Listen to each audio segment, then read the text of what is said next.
My family skipped my bakery opening to praise my brother's promotion.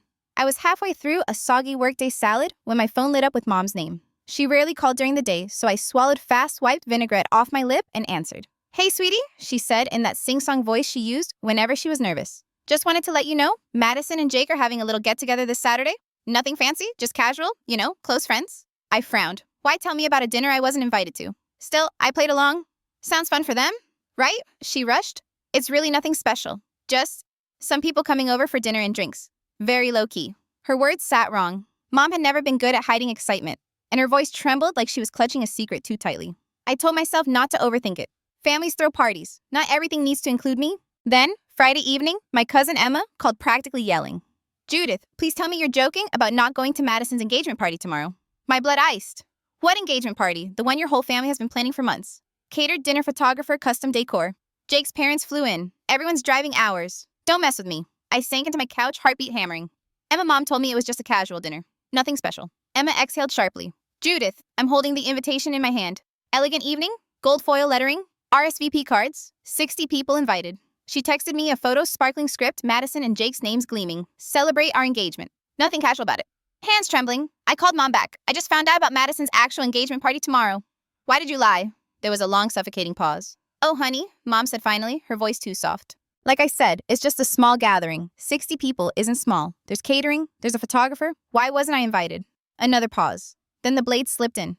"Well, Madison thought we all thought it might be better if you weren't there. You know how you can be sometimes?" My throat closed. How I can be, you tend to make things about yourself. And with your lifestyle being so different from Madison's, we thought it'd be more comfortable for everyone if this was a traditional celebration. Complication. That's what I was to them. Not a sister, not a daughter, a complication. I whispered, "Mom, I'm her only sister, her only one." "I know, sweetie. But Madison just wants this day perfect. She worried you'd say something, or people would ask why you're still single, why you live so far away. She wanted the focus on her and Jake."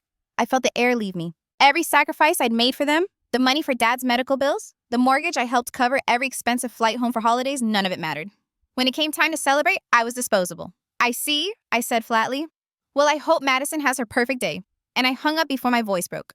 The tears came fast, hot, but beneath them, something colder stirred. Rage, not the wild kind that smashes dishes. This was sharper, steadier. If they didn't want me at the table, fine. I'd set my own. I wiped my face, grabbed my phone, and dialed my best friend Rachel, who works at a luxury travel agency. "Rachel," I said, voice still shaking, "I need you to work a miracle. Tomorrow. The most amazing solo trip you can book. Judith, it's Friday night. Everything good will be booked. Please, Rob." Money's not the issue. I just found out my family cut me out of Madison's engagement party. I need to do something for myself. Something unforgettable. She hesitated. Then, okay. Give me a few hours. By midnight, she called back. "Pack light. You're going to Maui. First-class flights. Four Seasons Resort. Ocean View Suite. Private beach cabana. Spa treatments. Even a sunset helicopter tour." The price tag was obscene. I didn't care. Saturday morning, while my family strung lights and arranged flowers, I was sipping champagne in a leather seat at 30,000 feet. My caption under the photo said it all. "Sometimes you have to celebrate yourself. Here's to new beginnings and knowing your worth." I wasn't going to beg them to love me anymore. If I was a complication to them, then maybe I could be a revelation to myself. When the plane wheels kissed the Maui runway, I felt something inside me unclench. Back home, my family was probably pouring champagne flutes for Madison's big reveal. Here I was, stepping into sunlight so bright it felt like another universe. Rachel's arrangements were flawless. A driver with my name on a placard whisked me from the airport. At the resort, a bellhop opened the door to my suite and revealed floor-to-ceiling windows framing the Pacific in deep blues and gold. A marble bathroom, a private balcony, champagne on ice, chocolate-dipped strawberries, the kind of place people save years to afford. For the first time in days, I laughed. Not bitterly, but like I was tasting freedom. I snapped a photo from the balcony ocean sprawling beneath me, sunlight on the waves, and posted it with the caption, "Room with a view." Sometimes, life reminds you what you deserve. Within minutes, comments poured in. Friends back in Seattle cheered me on. "This is why I love you, Judith. Living your best life."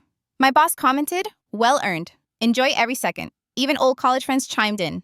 Little heart emojis stacked like confetti. But it wasn't about showing off. It was about claiming something I'd been denied for years, space to celebrate myself. My family had always treated me as a background character in Madison's story. Now, I was finally the protagonist in my own. I booked a massage, floated in the infinity pool, and let the Hawaiian air erase the sting of my mother's words. Complication. The insult still ached, but here surrounded by paradise, it lost its grip. Saturday evening, as the sun dipped low, I slipped into a new sundress I'd bought impulsively at the airport. At my private cabana, the resort staff laid out platters of fresh fruit and chilled cocktails. Another guest offered to take my photo me with a glass raised against a fiery sunset. I posted it. Cheers to the most beautiful Saturday. Sometimes the best parties are the ones you throw for yourself. Back home, it was exactly 9 p.m. Prime time for Madison's big engagement bash. My phone buzzed nonstop with notifications. Friends liked and shared my posts. Coworkers left envious comments. But soon messages shifted. My cousin Emma, wait, are you seriously in Hawaii right now? Aunt Linda, honey, your mom is asking about you? I tilted my head, realizing what was happening. Guests at the party were scrolling Instagram between toasts. They were seeing me in Maui glowing, raising a glass to myself, while Madison was trying to erase me from her picture-perfect night. And that's when I knew the story my family had tried to bury wasn't staying buried. The truth was spreading faster than I could have planned. By the time I woke up Sunday morning, the Pacific light had already painted my room gold. My phone was hot from notifications. Dozens of messages, comments, tags. I scrolled slowly, sipping coffee on the balcony, piecing together the chaos I had accidentally set in motion. Emma's text told the story best. Judith, people at the party kept whispering about your posts. Jake's sister showed your sunset photo to the table. Everyone started passing phones around. Mom looked like she'd swallowed glass. Madison was pale as a ghost. I pictured it, the fairy lights strung over tables, the expensive photographer snapping staged smiles, Madison glowing in her white dress, and then in the middle of it all, someone holding up their phone. My glass lifted against a Maui sunset. The caption, sometimes the best parties are the ones you throw for yourself. That image had traveled through the room faster than any speech could. Guests compared the paradise on their screens to the tight smiles at their table. And then the question started. Isn't that Judith? Why isn't she here? I thought she lived too far away. Wait, didn't Patricia say she couldn't make it because of work? Emma wrote Jake's mom cornered Madison and asked directly why you weren't invited. Mom tried to mumble about keeping it small. But Emma jumped in, 60 people isn't small, Patricia. The whole table went silent. As I sat thousands of miles away, my notifications turned into a mirror, reflecting back the unraveling of the party. My Aunt Karen, never one to stay quiet with a drink in her hand, apparently stood up mid-toast and shouted, Judith paid your medical bills. She saved your house. She flies home every holiday. And you treat her like she doesn't belong, shame on you. I could almost hear her voice ringing through the hall, slicing the carefully curated evening in two. Emma texted me that Jake's parents left early, disgusted. Half the guests followed. By 10, the photographer was packing up his camera. Madison was sobbing in the bathroom. Meanwhile, in Maui, I was barefoot on warm sand, the ocean foaming around my ankles. I took another photo, just my feet, and the surf, and posted. Some storms are blessings in disguise. Friends read it as a poetic caption. My family, if they saw it, probably felt it as a knife. The irony wasn't lost on me. By doing nothing but living openly, I had turned their lie inside out. They wanted me hidden, erased, labeled a complication. Instead, my absence had become the loudest presence in the room. Emma's blow-by-blow came to me in fragments. But the picture was clear. The engagement party was splitting apart at the seams. She texted. By 9:30, Jake's mom asked again, louder this time. Where's Judith? Why isn't she here? Madison tried to laugh it off, but people weren't buying it. Jake's dad, normally quiet, finally spoke. Patricia, when we planned this, I specifically asked if Judith would be here. You told us she couldn't make it. Mom stuttered something about distance, about me being too busy. Emma said the silence in the room was deafening, until Aunt Karen slammed her wine glass down so hard people jumped. She saved your house, Aunt Karen yelled, pointing at my parents. When Robert lost his job, Judith emptied her savings to keep a roof over your heads. And this is how you repay her, by excluding her from her own sister's engagement party. The air curdled. Guests shifted uncomfortably, whispering. Jake's mother looked horrified. Jake himself turned to Madison, his voice low but sharp. You told me Judith just couldn't come. You never said she wasn't invited? Madison's face crumpled. She tried to protest, but the words stumbled. We just didn't want drama. Drama, Jake's dad snapped.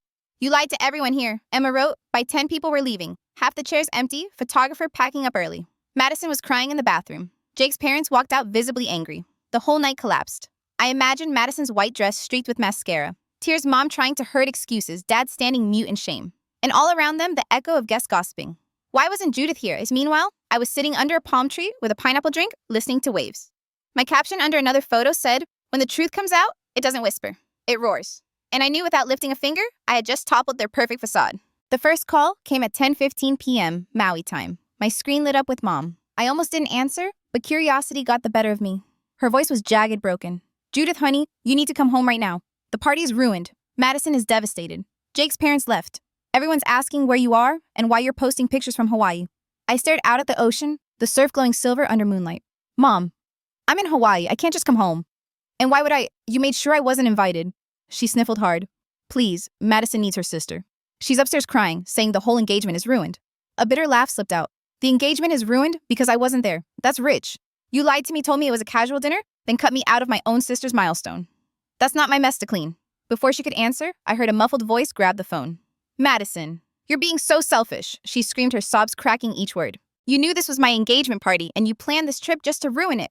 My grip on the phone tightened. Madison, I didn't know. Mom told me it was just friends over for dinner. Emma is the one who showed me the truth. I booked this trip after finding out I wasn't invited. That's not true, she shrieked. You wanted the attention on you, like always. I closed my eyes, let her words wash over me like poison. Check the timestamps, Madison. My flight, my hotel booking. It all happened after I learned you'd excluded me. If you feel humiliated, it's because of your choices, not mine. There was fumbling then. A calmer voice replaced hers. Jake, Judith, I'm so sorry. His tone was heavy, strained. I had no idea you weren't invited. I thought you couldn't come because of distance or work. If I'd known, I would have insisted you be here. The sincerity in his voice caught me off guard. For a moment, I softened. Jake, it's not your fault. You didn't know. But my family made me a complication instead of a sister. That's on them. He sighed. Still, you deserve better. Much better. When the call ended, my phone buzzed relentlessly. Dad, aunts, cousins, numbers. I didn't even recognize. I let them ring. I set the phone face down on the nightstand, crawled into bed, and listened to the Hawaiian waves outside my balcony. For once, their chaos couldn't reach me. By sunrise, I expected silence. Instead, my phone pulsed like a heartbeat with missed calls and voicemails. The most surprising message wasn't from family. It was from an unknown number. I hit play, and a calm, measured voice filled the room. Judith, this is Mrs. Thompson, Jake's mother. I got your number from Emma. I wanted to call and apologize for what happened, for what was revealed last night. You deserve to be celebrated as Jake's future sister-in-law, not erased. I feel ashamed on their behalf. I sat on the edge of the bed, stunned. Jake's mother, a woman I barely knew, cared more about how I was treated than my own parents did. A second voicemail followed this one, shaky. Dad, Jude, I don't know what to say. I'm sorry. I didn't fight harder for you. I should have. I see that now. He coughed, his voice breaking. Please don't shut us out. But the tide had already turned, and not because of him. Emma called later that morning, her voice electric. Judith, you wouldn't believe it. People at church are talking. Neighbors, family, friends, they all saw your posts and started asking why you weren't at the engagement. Mom tried to dodge, but Mrs. Rodriguez told her flat out, that girl could fly to Hawaii. She could have flown here if she'd been invited. I laughed bitterly. Small town gossip, the same force that once embarrassed me for living differently, was now on my side. Then came the text from Jake himself. I've been thinking all night. I can't get over how Madison reacted when she was caught. Instead of apologizing, she blamed you. That says a lot about her character. I need to reconsider some things before moving forward. I reread it twice, pulse quickening. Madison's perfect world wasn't just cracking, it was crumbling. And for the first time, I wasn't the scapegoat. The community, Jake, even his parents saw the truth. I wasn't the problem. I was the proof. Sitting in my Maui suite, I scrolled through old photos on my phone, and memories came rushing back with a sting sharper than the salt air outside. The party exclusion wasn't some freak accident. It was the clearest chapter in a book that had been writing itself my whole life. I thought of college graduation. My parents flew out, but during the entire ceremony, Mom kept whispering about how Madison had just gotten into her nursing program. At dinner afterward, when relatives asked about my marketing degree, Dad quickly redirected to Madison's clinical rotations. My accomplishment evaporated into her shadow. Then the promotion at 26. Youngest director in my company's history. I'd called home buzzing with pride. Dad's response, that's nice, honey. Did we tell you Madison made Dean's List again? Or Christmas 2 years later? I spent weeks working 18-hour days so I could afford flights and nice gifts. I handed everyone carefully wrapped presents. Madison had forgotten mine. Instead of embarrassment, Mom quietly handed her one of the gifts I'd bought for her and said, we didn't want Madison to feel bad. I smiled through it, pretending not to notice, but the crack in my chest widened. And then the money. When Dad had his heart attack, I wired $5,000 without hesitation. Months later, when my car was totaled and I begged for a small loan, Mom said, we're still recovering, sweetie. 2 weeks after Emma told me, my parents gave Madison $3,000 to furnish her new apartment with Jake. But the worst memory was the house. When Dad lost his job, foreclosure loomed. I drained $12,000 from my emergency fund to save their home. You saved us, Jude. Dad cried, promising repayment.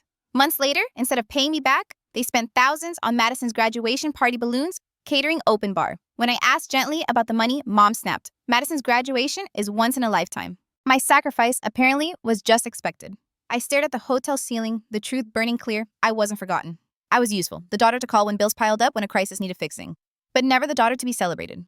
Last night's exclusion wasn't a mistake. It was a pattern. And patterns only break when you stop playing your part. By midweek, the ripples had spread further than I ever imagined. Emma called while I was back in Seattle, her voice buzzing, like she could hardly keep up with the updates. Judith people are still talking about the party. And not in a gossipy, lighthearted way. They're genuinely shaken. What do you mean? I asked, curling on my couch, the glow of Maui still clinging to me like perfume. Jake's Aunt Jennifer stopped me at the grocery store. She said she couldn't stop thinking about you, how you were in Hawaii posting these beautiful photos while your family was celebrating without you. She kept saying, how could they exclude their own daughter? It's like people are seeing the whole situation as a moral test. It wasn't just Jake's family. Mrs. Rodriguez from church cornered my mom after Sunday service. Emma described it vividly. She said, "Patricia, your girl flew to Hawaii the same day as the party. Clearly, she could have flown here if you'd invited her." Mom tried to change the subject, but people heard. They're not buying the excuses anymore. Even Jake's cousin Mike got involved. Emma laughed as she told me he told his fiancée, "Make sure Judith gets an invite to our wedding. I don't want anyone to think we pulled the same stunt." I sat in stunned silence. My family's betrayal had become a cautionary tale for the whole community. People were whispering, questioning, even changing their own plans because of how blatantly I'd been treated as disposable. Then came a call from Jessica, my old college roommate. Her voice was warm but urgent. "Judith, I saw your Hawaii posts. You look different, happy, radiant. Honestly, I've never seen you glow like that." And then I figured out the timing with the engagement party. It hit me. You didn't just take a trip. You chose yourself over their dysfunction. Her words pierced me. She was right.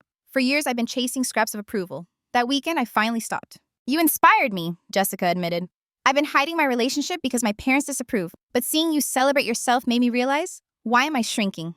I'm telling them this weekend, I deserve to be happy." I sat there, phone pressed to my ear, realizing something bigger was happening. My family had tried to bury me in silence, but my decision to step into the light had sparked conversations far beyond our kitchen table. Sometimes, the truth doesn't just set you free, it sets others free too. By Thursday night, I couldn't avoid it any longer. My phone had lit up for days, voicemails, guilt-ridden texts, pleased to be the bigger person. But every time I pictured my mother's voice, calling me a complication, something inside me hardened. I dialed anyway. Dad answered, his tone too careful. "Judith, thank you for calling. We just want to talk." "Good," I said, "because I need you to hear me." There was shuffling, then Mom's voice joined. "Sweetie, we're so sorry things got out of hand." "Stop." My tone was flat, sharper than I intended. "What happened wasn't about a party. It was about you deciding I didn't belong in this family unless I stayed quiet and convenient." "Judith, that's not—" "It is," I cut in. "You excluded me from my only sister's engagement. You lied. And when the truth blew up, you called me selfish for not swooping in to fix the mess you created. Do you hear how insane that sounds?" Silence. "Then Dad tried. We just wanted Madison's day to be perfect. And you decided my presence would ruin it. Do you know what it feels like to realize your parents believe your existence is a problem to manage? After everything I've done for you, after saving your house, paying medical bills, flying home every holiday, you made it crystal clear. I'm good enough to clean up disasters, but not good enough to celebrate joy." I could hear Mom's breath hitching like she wanted to cry, but also to argue. "We didn't mean—" "You meant every choice," I snapped. "And here's mine. Until you can look me in the eye and admit what you did was cruel, until you make actual changes, I'm done. No more holidays. No more wiring money. No more cleaning up chaos while you hand Madison the credit. If I'm a complication, fine, I'll remove myself from your equation." "Judith, please," Dad's voice cracked. "You don't mean that?" "I do." I exhaled. "I celebrated myself in Maui while you erased me from my own family. That told me everything I need to know." The silence on the line was the loudest I'd ever heard. For once, they had no excuses left. In the weeks that followed, the wreckage of that party spread like wildfire. Jake postponed the wedding indefinitely. He told Emma privately, "I can't marry into a family that treats someone this way, and I'm not sure Madison even understands why it was wrong." 3 months later, the inevitable happened. He ended it. Madison sobbed online, posting vague quotes about betrayal and toxic sisters, her captions dripping with blame. My parents begged me to comfort her, to help her through the breakup. But I couldn't forget her words the night of the party, how she'd screamed that I ruined everything, as if her cruelty had nothing to do with it. Meanwhile, something in me shifted. My boss promoted me. Friends said I glowed differently, like I'd dropped a weight I didn't know I was carrying. I planned new trips. Italy, maybe Greece, reminders that life was bigger than the small box my family had tried to stuff me into. 6 months later, in the most ironic twist of all, I found myself engaged. Not to someone who saw me as a complication, but to a man who admired my independence, who thought my boundaries were beautiful instead of inconvenient. We're planning a small wedding in Tuscany. Madison will get an invitation, but only if she can show up as a sister, not a saboteur. Sometimes I wonder if that party was less a disaster and more a revelation. Being excluded set me free. It showed me who my family really was and who I could become without their chains. But here's the truth that lingers, the one I leave with you. When protecting your dignity means burning bridges, is it cruelty or survival? Because the night they cut me out, I finally learned how to choose myself, and I've never looked back. Thank you so much for watching this story. Your support means the world.